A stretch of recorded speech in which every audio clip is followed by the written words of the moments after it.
الحمد لله نحمده ونصلي على رسوله الكريم أما بعد فقال الله تبارك وتعالى في كلامه المجيد والفرقان الحميد أعوذ بالله من الشيطان الرجيم بسم الله الرحمن الرحيم إن هذا القرآن يهدي للتي هي أقوم وقال نبينا صلى الله عليه وسلم خيركم من تعلم القرآن وعلمه أو كما قال عليه الصلاة والسلام.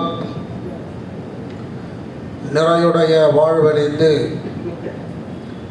நெடுநிலத்தை காப்பதற்கு மறையளித்த இறைவனுக்கே மாபெரும் புகழனைத்தும் சலாத் என்னும் கருணையும் சலாம் என்னும் ஈடேற்றமும் எம்பெருமானார் அஹ்மது நபி முஹம்மது முஸ்தபா ரசூலே கரீம் ஸல்லல்லாஹு அலைஹி வஸல்லம் அவர்கள் மீதும் அன்னாரின் வழி பின்பற்றி ஒழுகிய உத்தம சத்திய சஹாபா பெருமக்கள் நாதாக்கள் நல்லோர்கள் அனைவர்கள் மீதும் மற்றும் நம் அனைவர்கள் மீதும் என்றும் என்றும் உண்டாவதாக ஆமீன்.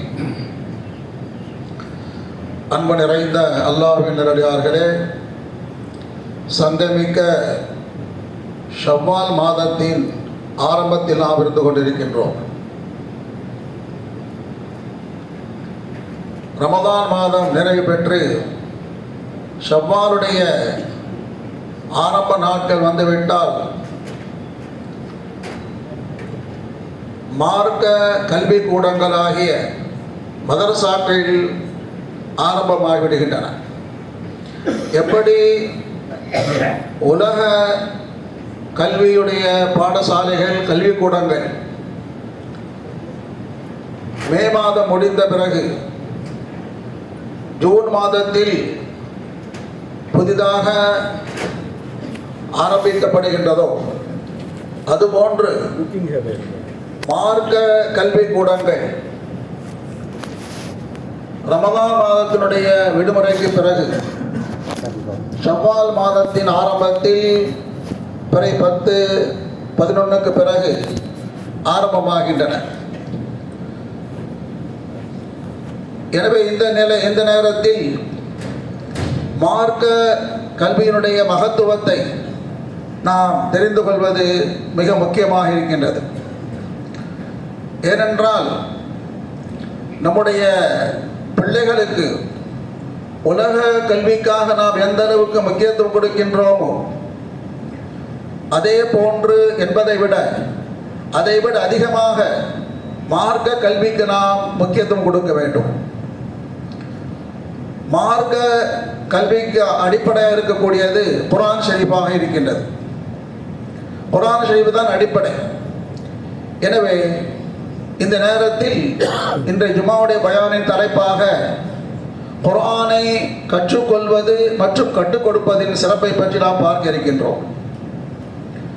அன்பு நிறைந்த அல்லாஹ்வின் நல்லடியார்களே, ரசூலுல்லாஹி ஸல்லல்லாஹு அலைஹி வஸல்லம் அவர்கள் சொன்னார்கள், ഖൈറുക്കും மன் தஅல்லமல் குர்ஆன் வ அல்லமா. குர்ஆனை கற்றுக்கொள்பவரும் கற்றுக் கொடுப்பவரும் சிறந்தவர் என்று சொன்னார்கள் பெருமானார் ஸல்லல்லாஹு அலைஹி வஸல்லம் அவர்கள். உலக கல்விக்கு அடிப்படையாக குர்ஆன் கிடையாது. தீனுடைய கல்விக்கு அடிப்படை இருப்பது குர்ஆன். அப்போ குர்ஆனை கற்றுக்கொள்ளக்கூடிய குர்ஆனுடைய கல்வியை கற்பவர்கள் சிறந்தவர் என்று ரசூலுல்லாஹ் சொல்லுகிறாங்க. அப்படியானால் உலக கல்வியில் கற்றுக்கொள்வது சிறப்பா இல்லையா என்று பார்க்கின்ற பொழுது அது சிறப்பு தான். இஸ்லாம் அதை தடை செய்யவில்லை. ஆனால் உலக கல்வி எந்த கல்வியாக இருக்கட்டும், மருத்துவ கல்வியாக இருக்கட்டும், இன்ஜினியரிங் என்று சொல்லக்கூடிய பொறியியல் கல்வியாக இருக்கட்டும், சட்ட கல்வியாக இருக்கட்டும், ஐஏஎஸ் ஐபிஎஸ் என்ற பெரிய கல்வியாக இருக்கட்டும், எல்லா கல்வியும் ஒரு புறம், மார்க்க கல்வி ஒரு புறம். எல்லா கல்விக்கும் சிறப்பு இருக்கின்றது. எப்படி நாம் சொல்லுவோம் அல்லவா, கற்றவருக்கு சென்ற இடமெல்லாம் சிறப்புன்னு சொல்றாங்க. கற்றவருக்கு சென்றெல்லாம் சிறப்பு. உலக கல்வி படித்தாலும் சிறப்பு இருக்கிறது. ஆனால் அந்த சிறப்பு இருக்க ஒரு எல்லை இருக்கின்றது. மார்க்க கல்வியா இருக்கக்கூடிய குர்ஆனுடைய கல்விக்கு எல்லையே கிடையாது. எப்படி என்றால், உலக கல்வி எந்த கல்வி படித்திருந்தாலும் சரி, எவ்வளவு உயர்ந்த ஒரு கல்வி படித்திருந்தாலும் அது கபருக்கு செல்கின்ற வரைக்கும் தான் சிறப்பு. கபருக்கு போன பிறகு அதற்கு எந்த வேலையும் கிடையாது. கபரிலே பெரிய இன்ஜினியர் வந்திருக்கிறாருப்பா, பெரிய டாக்டர் வந்திருக்கிறாரு, பெரிய ஜட்ஜு வந்திருக்கிறாரு, ஐவிஏ ஏபிஎஸ் சொல்லுவாங்களா? சொல்ல மாட்டாங்க. அப்போ இந்த உலகத்தில் அதற்கு சிறப்பு இருக்கிறது, மறுப்பு கிடையாது. அதனால் இஸ்லாம் தடை இல்லை, படித்துக் கொள்ளலாம். ஆனால் குர்ஆனுடைய கல்வி இருக்கிறது, அது இந்த உலகத்திலும் சிறப்பு, கபரிலும் சிறப்பு, கபரில் எழுப்பப்படுகின்ற பாஷர் மைதானத்திலும் சிறப்பு, சொர்க்கத்திற்கு சென்ற பிறகும் சிறப்பு. இந்த உலகத்தில் என்ன சிறப்பு? ரசூலுல்லாஹி ஸல்லல்லாஹு அலைஹி சொல்கின்றார்கள், குர்ஆன் இருக்கிறதே அல்லாஹ்வுடைய நெருக்கத்திற்கு காரணமாக இருக்கின்றது. குர்ஆனோடு நாம் எந்த அளவுக்கு ஈடுபாடு கொள்வோமோ அந்த அளவிற்கு அல்லாஹ்வுடைய குர்பு நெருக்கம் கிடைக்கிறது. அதை விட சிறப்பு என்ன இருக்கு? குர்ஆன்ல எந்த அளவுக்கு நாமோ ஈடுபடுறோமோ அந்த அளவுக்கு அல்லாஹ் நெருக்கம் கிடைத்துக் கொண்டே இருக்கிறது. எந்த அளவுக்கு நெருக்கம் என்று சொன்னால், ரசூலுல்லாஹி ஸல்லல்லாஹு அலைஹி வஸல்லம் அவர்கள் இன்னொரு ஹதீஸில் சொல்லுகின்றார்கள், மனிதர்களில் சிலர் இருக்கின்றார்கள், அவர்கள் அல்லாஹ்வுடைய குடும்பத்தினர், அல்லாஹ்வுக்கு சொந்தக்காரர்கள். சஹாபாக்கள் கேட்டார், யா ரசூலல்லாஹ், மன்ஹும் யா ரசூலல்லாஹ், அல்லாஹ்வுக்கு சொந்தக்காரங்களா, அல்லாஹ் குடும்பத்தினர்களா? அவர்கள் யார் யா ரசூலல்லாஹ்? சொன்னார் ரசூலுல்லாஹி ஸல்லல்லாஹு அலைஹி வஸல்லம் அவர்கள், மன் கால் அஹ்லுல் குர்ஆன் வ அஹ்லுல் குர்ஆன் ஹும் அஹ்லுல்லாஹ் வ ஹாஸதுஹு. குர்ஆனோடு நெருங்கிய தொடர்பு வைத்திருக்கின்றார்களே அவர்கள் அல்லாஹ்வுடைய குடும்பத்தினர், அல்லாஹ்வுக்கு சொந்தக்காரர்கள் சொன்னார்கள் பெருமானார் ஸல்லல்லாஹு அலைஹி வஸல்லம் அவர்கள். இந்த கல்வி, இந்த சிறப்பு எந்த கல்விக்கு இருக்கிறது? அது மட்டுமா? ஒரு ரசூலுல்லாஹி ஸல்லல்லாஹு அலைஹி வஸல்லம் அவர்களிடத்திலே ஜிப்ரீல் அலைஹிஸ்ஸலாம் வர்றாங்க, வந்து சலாம் சொல்லிட்டு சொன்னார்கள், இந்த உலகத்திலே விரைவில் குழப்பங்கள் ஏற்பட இருக்கின்றது. ஒன்னா ரெண்டா குழப்பம் இருக்கிற, குழப்பம் அதிகமாகிட்டு தான் போகுது. விரைவில் குழப்பங்கள் அதிகமாக போகுதுன்னு சொன்னாங்க. அப்ப ரசூலுல்லாஹ் கேட்டாங்க, அந்த குழப்பத்திலிருந்து தப்பிப்பதற்கு என்ன வழி என்று கேட்டார்கள். அப்ப ஜிப்ரீல் அலைஹிஸ்ஸலாம் சொன்னாங்க, அல் குர்ஆன், குர்ஆனோடு தொடர்பு வைத்துக் கொள்பவர்களுக்கு அந்த குழப்பத்திலிருந்து தப்பிப்பதற்கு வழி கிடைத்து விடும் என்று சொன்னார்கள் ஜிப்ரீல் அலைஹிஸ்ஸலாம் அவர்கள். அப்ப இது எந்த கல்விக்கும் இந்த சிறப்பு இருக்கிறதா பார்த்தா கிடையாது. அப்ப துன்யாவில் மட்டுமல்ல, கபருக்கு செல்கின்றார். ரசூலுல்லாஹி ஸல்லல்லாஹு அலைஹி வஸல்லம் அவர்கள் கபரிலே அடக்கப்பட்ட பிறகு கொஞ்சம் சிந்திச்சு பாருங்க, கற்பனை பண்ணி பாருங்க. எல்லாரும் கும்பலா ஜமாத்தா வந்து கபரில் அடக்கிட்டு தனியா விட்டு வந்துடுறாங்க. யார கூட வராங்களாங்க? யாரா கூட வருமாங்க? தனிமையில், இருட்டறையில் கொஞ்சம் சிந்தித்து பாருங்க. ரசூலுல்லாஹி ஸல்லல்லாஹு அலைஹி வஸல்லம் அவர்கள் அங்கே தனிமையில் இருக்கின்ற பொழுது உங்களுக்கு ஆதரவு தருப்பதற்காக, உங்களை சாந்தப்படுத்துவதற்காக அங்கே ஒரு அழகிய உருவம் தோன்றுகின்றது. அழகிய உருவம் அது சொல்கின்றது, நான் உன்னுடைய நண்பன். நீ உலகத்தில் சில நேரத்தில் சப்தமாக ஓதினாய், சில நேரத்தில் சப்தமில்லா ஓதிக்கொண்டிருந்தாயே, அந்த குர்ஆன் நான் உன்னுடைய வெறுட்சியை போக்குவதற்காக, உன்னுடைய பயத்தை போக்குவதற்காக, உன்னுடைய தனிமையை போக்குவதற்காக நான் வந்திருக்கின்றேன், கவலைப்படாத. இப்பொழுது முன்கர் நக்கீர் என்ற இடம் மலக்குகள் வருவார்கள், கேள்வி கேட்பார்கள், கேள்வி கேட்டு போயிட்டோம், அதுக்கப்புறம் உங்களுக்கு எந்த கவலையும் கிடையாது, நான் பார்த்துக்கிறேன்றார். கேள்வி கேட்டு சென்ற பிறகு அந்த நண்பர் யார்? அஹ்லுல் அல் குர்ஆன். குர்ஆன் யாருங்க?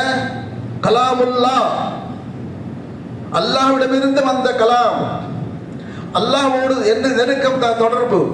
அந்த கலாம் சொல்லுகின்றது, யா அல்லாஹ், நான் உன்னுடைய கலாம், இவருடைய நண்பர், இவருக்காக பெட் ஏற்பாடு செய். சூப்பர் பெட்டு, படுத்த உடனே அப்படியே தூக்கம் வந்துடும். பெட்டில் பல வகை இருக்குது. சில பெட்டில் படுத்த தூக்கமே வராது, சில பெட்டில் படுத்தோடனே கண்ணில் தூக்கம் வந்துடும். வானுலகத்திலிருந்து அவருக்கு பெட்டை ஏற்பாடு செய்கின்றது. சொர்க்கத்தின் கதவு திறக்கப்பட்டு இனிமையான மென்மையான குளிர்ச்சியான காற்று. இந்த ஏசியில் என்ன பண்ணுங்க, கரண்ட் போட்டு ஏசி வேலை செய்யாது. மென்மையான நறுமண வீசக்கூடிய காற்று. நல்லா ரெஸ்ட் எடுங்க நண்பரே, நான் போயிட்டு வரேன். இதோட ரொம்ப மஹ்ஷர் மைதானத்தை பார்த்துக்கலாம். யாருங்க? கலாமுல்லா கபரில். எந்த கல்வி வருமாங்க? வராது.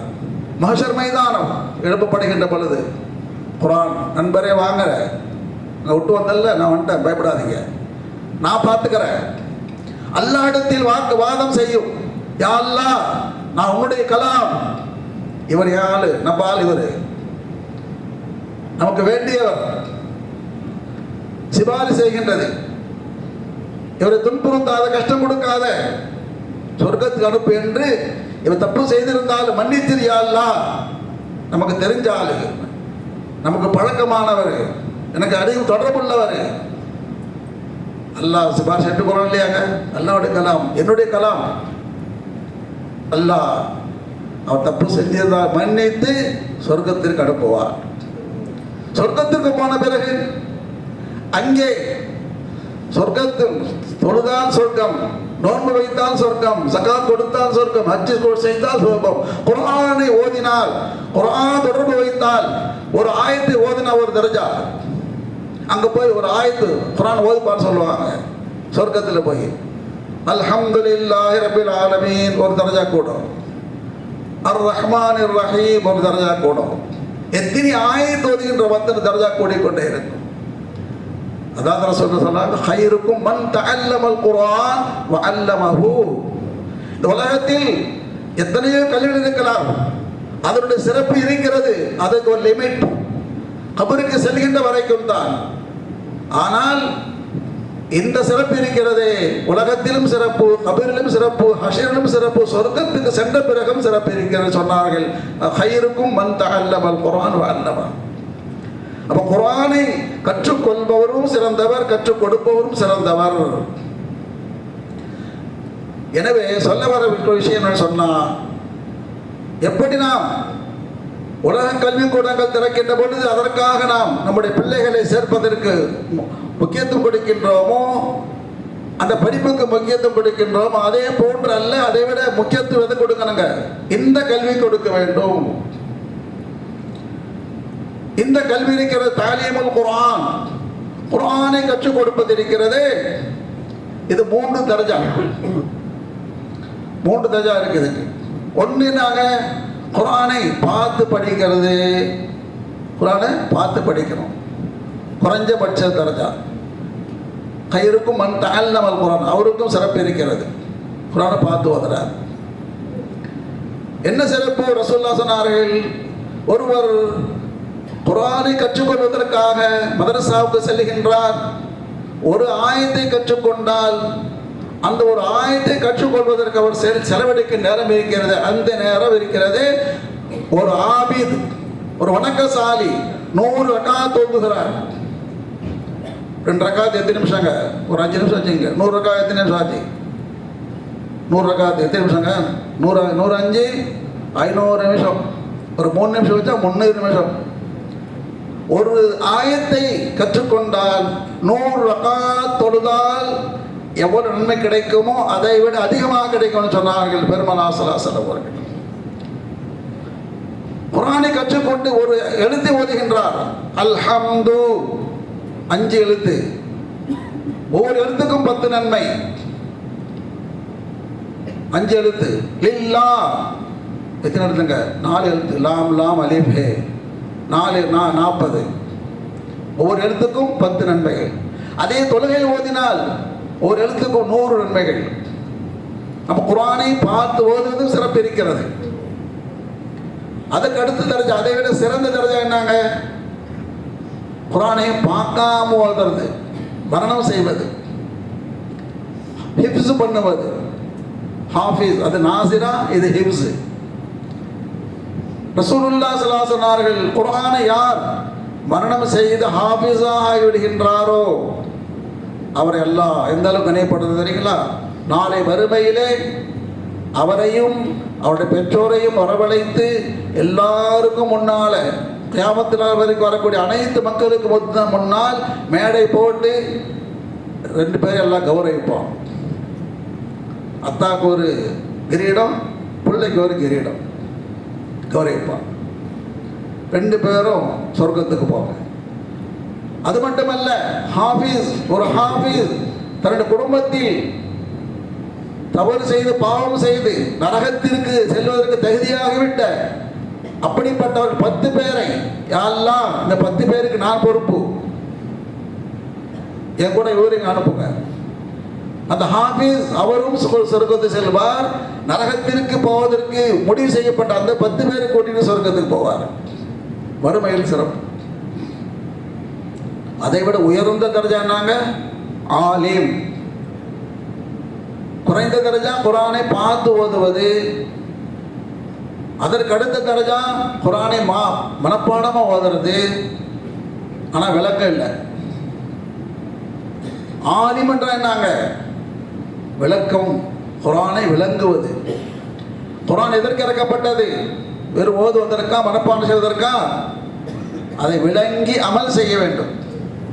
அப்போ அதை விளங்கணும் சொன்னா சாதாரண விஷயம் அல்ல. அதை விளங்குவதற்கு அதுதான் அரபிக் காலேஜில் சொல்லக்கூடிய பெரிய மதரசாக்கள் ஆலிம் உருவாக்கக்கூடிய. குர்ஆனை விளங்க வேண்டும் என்று சொன்னால் சுமார் 14 கலைகளை தெரிந்து கொள்ள வேண்டும். 14 கலைகள் தெரிந்தால் தான் குர்ஆனை விளங்க முடியும். அதனால தான் 8 வருஷம் 10 வருஷம் ஆகுது. முதல்ல அரபிக் கிராமர் தெரியணும். அடுத்து நஹூ சர்ஃப் என்ற இலக்கியம் தெரிய வேண்டும். அதுபோன்று இந்த குர்ஆன் ஷான் நுசூல் என்று சொல்வார்கள். ஒவ்வொரு ஆயத்தும் எந்த நேரத்தில் இறக்கப்பட்டது, எப்படி இறக்கப்பட்டது, அதன் பின்னணி என்ன? ஏனென்றால் மற்ற வேதங்களுக்கும் குர்ஆனுக்கும் வித்தியாசம் என்னவென்றால், மற்ற வேதங்கள் இருக்கிறது, தௌராத், இன்ஜீல், ஜபூர், இதெல்லாம் மொத்தமாக அல்லாஹ் கொடுத்துட்டான் அவங்க நபிட்ட. குர்ஆன் அப்படி அல்ல. 23 வருட காலம் கொஞ்சம் கொஞ்சமாக தேவைக்கேற்ப இறக்கப்பட்டது. முதல்ல எத்தனை ஆயத்து இறங்கியது? இக்ரா பிஸ்மி ரப்பிக்கல்லதி ஹலக் ஹலகல் இன்சான மின் அலக் இக்ரா வரப்புக லக்கரமுல்லதி அல்லம பில் கலம். இது 5 தான் ஆரம்பிச்சாரம். அதற்கு பிறகு 10 ஆயத்து 20 இறங்கும். சில நேரத்தில் ஒரு சூறா இறங்கும் தேவைக்கேற்ப. அப்போ குர்ஆனுடைய பின்னணி, இந்த ஆயத்தினுடைய பின்னணி என்ன, எப்படிப்பட்ட சூழல் இறக்கப்பட்டது, அதை தெரிந்து கொள்ள வேண்டும். அதனால்தான் குர்ஆனிலே இன்னொரு கலை இருக்கிறது, நாசிக் மன்சூக். குர்ஆன்ல சில சட்டங்கள் இருக்கும். ஒரு இடத்துல பார்த்தா ஹலால் என்று இருக்கும், ஒரு இடத்துல பார்த்தா ஹராம் என்று இருக்கும். அதே விஷயம். உதாரணமாக மது விலக்கு, மது என்று எடுத்துக்கொண்டால் பக்ரா என்ற சூறாவிலே, சூரா நம்பர் 219 ஆயத்து பக்ரா சூறாவில், அதில் பார்த்தா மது பற்றி எப்படி இருக்குன்னு சொன்னா, குல் ஃபீமா இஸ்முன் கபீர் மனாஃபிஉ லின்னாஸ். மதுவில் நல்லது இருக்கு, கெட்டது இருக்குப்பா. எப்படிங்க? மதுவில் சஹாபாக்கள் கேட்குறாங்க, மது பற்றி இஸ்லாம் என்ன சொல்லுது? நல்லது இருக்கு, கெட்டது இருக்கு அப்படின்னு அர்த்தம். பரவாயில்ல பார்த்துங்க, கெட்டது அதிகம். ஏன்னு சொன்னால் அந்த ஆயுதம் எப்போ இறங்கியதுன்னு பார்க்கும் பொழுது, இஸ்லாத்தில் வருவதற்கு முன்னால் அரபு மக்களிடத்திலே மது இருக்கிறதே வாழ்க்கையின் ஒரு அங்கமாக இறந்து விட்டது. அது இல்லாமல் இருக்க முடியாது அவங்களால. அப்படி வாழ்க்கையோடு ஒத்து போயிருந்தது. இப்போ எடுத்த உடனே ஹராமாக்க முடியாது. தடுத்தா அது சரிப்பட்டு வராது. சொல்லலாம் பக்குவமாக முதல்ல சொல்கிறான், நல்லது கெட்டது இருக்குது, கெட்டது அதிகமாக பார்த்துக்குப்பா அப்படின்னு சொல்லி. அப்போ அந்த ஆயத்தை இறங்கிய பிறகு சிலர் விட்டு விட்டார்கள், பலர் குடித்து கொண்டிருந்தார்கள். அப்புறம் கொஞ்ச நாள் போச்சு, கொஞ்சம் பக்குவம் வந்துருச்சு. அடுத்த ஒரு ஆயத்து இறங்குகிறது நிசா என்ற சூறாவிலே, 4வது சூறா 43வது ஆயத்து. அதில் எல்லாம் சொல்கிறான், குறிப்பிட்ட நேரத்தில் குடிக்காதீங்கப்பா, மற்ற நேரத்தில் குடிச்சிங்க. எப்போ குடிக்கூடாது? தொழுகைக்கு போகும்போது குடிக்காதீங்க. ஏன்னா வளர விடுங்க. சொல்லும் போது தொழுவு போகும்போது குடிக்காதீங்க. மத்தனாத்து பட பரவாயில்ல. அப்போ கொஞ்சம் கண்டிஷன் அதிகமாகிடுச்சு. அதுக்கப்புறம் பார்த்தா சூரத்துல் மாயிதா என்ற சூறாவிலே அல்லாஹ் இறக்குகின்றான். 5வது சூறா 90வது ஆயத்து. அப்போ ஈமானவர்கள் எது சொன்னாலும் கேட்பாங்க. அப்படி ஆகி போயிடுச்சு சஹாபாக்கள். அப்போ அல்லாஹ் முழுமையாக கண்டித்து விட்டான் ஹராம் என்று சொல்லி. இப்படி படிப்படியா இது எப்படி தெரியும்? முதல்ல எடுத்தவனத்தை படிக்கிறான் பஹரா சொல்கிறான், நல்லா நல்லதுன்னு கெட்டது இருக்கான், சரி பரவாயில்ல சாப்பிடலாம் போல இருப்பா. இன்னொரு ஆயத்தில் பார்த்தா தொழு போகும்போது சாப்பிடாது இருக்கா, அப்போ மொத்தம் சாப்பிடலாம் போல இருக்கு அப்படின்னு. அப்போ இது விளக்கு யாருக்கு தெரியுங்க? ஆலிம். ஒரு ஆலிம் இருக்கிறாரே, அவர் ஒவ்வொரு ஆயத்தினுடைய பின்னணி என்ன என்று அவருக்கு தெரியும். அப்போ குர்ஆனை முழுமையாக விளங்க வேண்டும் சொன்னால் நாங்கள் ஆலிமாக வேண்டும். இதான் உயர்ந்த பண்பு. அப்போ சொல்ல வருவது விஷயம் என்னென்னு சொன்னால், மதரசாக்கள் ஆர்வமாக இருக்கின்றது. நம்முடைய பிள்ளைகளை உலக கல்வி கற்றுக் கொடுப்பதற்கு முக்கியத்துவம் கொடுத்ததை போன்று அதை விட அதிகமாக எதுக்கு முக்கியத்துவம் கொடுக்கணுங்க? குர்ஆனுடைய கல்விக்கு முக்கியத்துவம் கொடுக்கணும். குறைஞ்சபட்சம் மக்த மதரசா, அதை விட தெரிஞ்சா ஹிப்ஸ் மதரசா, அதை விட உயர்ந்த ஆலிம். ஒரு காலத்தில் இப்படி இருந்துச்சு, அதில் என் பிள்ளைக்கு தீன கல்யாணம் கற்றுக்கணும் ஆசையாக இருந்திருக்கு. ஒரே இதிலே போயிட்டா அப்போ அவன் துன்யாவை பற்றி தெரியாமல் போயிடும் இல்லை அப்படின்னு ஒரு நிலைமை இருந்துச்சு. அந்த கவலையை போக்குவதற்காக இப்பொழுது சில காலமாக பல மதரசாக்களில் மார்க்க கல்வியுடன் சேர்ந்து உலக கல்வி அப்படியே ஆரம்பிச்சிருக்காங்க. மார்க்க கல்வி படிக்கிறாங்க, கூட என்ன படிக்கிறாங்க? பிஏ, பிகாம், எம்ஏ, ஐஏஎஸ் கூட படிக்கிறாங்க. அப்போ அல்லாஹ் தஆலா அதற்கு வாய்ப்பு ஏற்படுத்தியிருக்கின்றார். எனவே நாம் முடிவுக்கு வரக்கூடிய விஷயம் என்னவென்று சொன்னால், எல்லா கல்விக்கும் சிறப்பு இருக்கிறது. ஆனால் அதற்கு ஒரு லிமிட். இந்த உலகத்தில் மட்டும் சிறப்பு. குர்ஆனுடைய கல்விக்கு இந்த உலகத்திலும் சிறப்பு இருக்கிறது, கபரிலும் சிறப்பு இருக்கிறது, மஹ்ஷரிலும் சிறப்பு இருக்கிறது, ஜன்னத்திலும் சிறப்பு இருக்கிறது. எனவே நாம் நம்முடைய பிள்ளைகளுக்கு உலக கல்வியும் கொடுக்க வேண்டும். அதை விட அதிகமாக முக்கியத்துவம் எது கொடுக்கணுங்க? மார்க்க கல்வி கொடுக்க வேண்டும், குர்ஆனை கற்றுக் கொடுக்க வேண்டும். அல்லாஹ் ஜல்ல ஷானஹு வ தஆலா அனைவருக்கும் குர்ஆனுடைய மகத்துவத்தை விளங்கக்கூடிய தௌஃபீகை தந்தருள் புரிவானாக. நம்முடைய பிள்ளைகளுக்கு அல்லாஹ் மார்க்க கல்வியுடன் சேர்ந்து உலக கல்வியை கற்றுக் கொடுக்கக்கூடிய தௌஃபீகை தந்தருள் புரிவானாக. ஆமீன். வாஹிரு தஅவானா அல்ஹம்துலில்லாஹி ரப்பில் ஆலமீன்.